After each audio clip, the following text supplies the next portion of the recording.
imos ao pantallo porque hoxe Octavio, ollo coidado na casa, non trouxo un canciño pasa Octavio, senón que trouxe unhas convidadas que a min, a verdade, teño que dicirche que me fan menos ilusión co que adoitas traer habitualmente. Trouxo serpes ao seu programa. Bueno, traio serpes, son serpes do millo.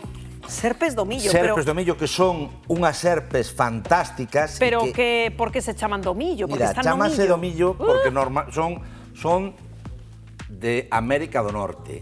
E se chaman do millo porque realmente... Pero se parecen como lombrices, non? Son moi pequenas. Porque son pequenas, pero porque teñen ovos e normalmente fan unha posta de ovos de 10, 20. Neste caso, é unha posta de ovos, pois creo que son como 20, unha cousa así, ainda podemos poñer aquí máis. Mira todo o que temos aquí. Non che digo, mira que cousa máis bonita, mira que cousa máis fermosísima temos. Bueno, como son estas serpes? Son fabulosas para ter, bueno, hai que ter un permiso, pero son fabulosas para ter na casa para os principiantes. Vamos deixar isto un poquinho tal, pero vou coller unha para que vexades que non fan... Pero isto medra máis? Sí, claro, medra un poquinho máis. Esta máis rebuleira, mira. É fermosísima, ti non lle queres tocar, verdad? Dá un poquinho de grima, verdade? Pero tócalle con un dedo. A ver... Mira, vale. Ten unha tú? Que comen? Comen ratos pequenos, comen invertebrados, entonces están afeitas a comer tamén, cando son pequeniñas, comen máis proteína, entonces teñen que comer máis bichos, e cando son xa máis maiores, xa comen outro tipo de comida, quer decir, xa son máis ben vegetarianas, pero son fermosísimas. É un animal que teñen moitísimas cores e normalmente é a serpe que máis, a culebra que máis se suele ter na casa. Aquí en Galicia? No, en todo o mundo. Mira. Pero isto é velenoso? Nada. Nada. Mira, o cortexo, sabedes como fan o cortexo? É maravilloso, porque en algunhas son como ta unha femia e o macho ten hemipene, ten 2 penes, e o que fai é amarrarse a femia, e a partir de aí pois elas, despois de aproximadamente 2 mesetiños, poñen os ovos e salen estos así, xa salen así.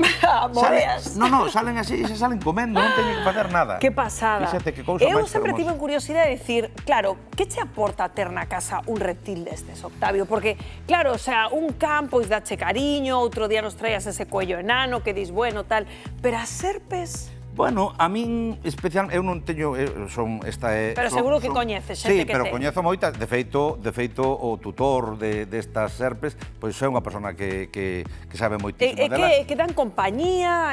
Bueno, podemos observar un montón de cousas que poidan facer elas, poden darnos tranquilidade, podemos saber un montón de cousas máis delas, saber como se comportan. De que se alimentan, por certo? Se estés na casa? Non, se estés na casa, o que tens que facer, hai un alimento xa para eles, que son especiales. E algún ratiño pequeno, algún trociño de carne, cousiñas así. O sea, que son omnívoras. Pero están por todo o mundo, por tanto son omnívoras.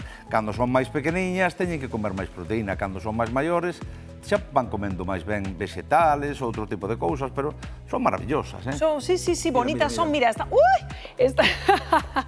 mira, Octavio, estamos vendo esas imaxes que son como, digamos, o tipo de serpe máis común que temos en Galicia. Digamos que aquí, para a xente, sobre todo, que traballa no campo, que nos ve, hai serpes como velenosas ou das que teñamos que estar preocupados especialmente? Sí. Cales? Hai unha serpe velenosa que non é mortal de necesidade, pero sí que hai que ter moitísimo cuidado, que a serpe de Seoane. A serpe de Seoane. Víbora de Seoane. Víbora de Seoane. E Seoane ven non porque este Seoane do Caurel, senón porque Seoane era un biólogo que foi o que descubreu este tipo de víbora. É unha víbora que adoita ser agochadiza, non se suele andar movendo moito por sitios onde nos vexa. Normalmente elas non nos molestan en absoluto. Somos nosos que molestamos. Entonces, hai que deixalas no seu hábitat. Están toda España e están toda Galicia. E a temos que ter tranquila. Non temos por que ter ningún tipo de medo con ela. Isto é moi importante. Pero, se tuveramos un problema con elas que nos trabaran, o que temos que facer é importantísimo.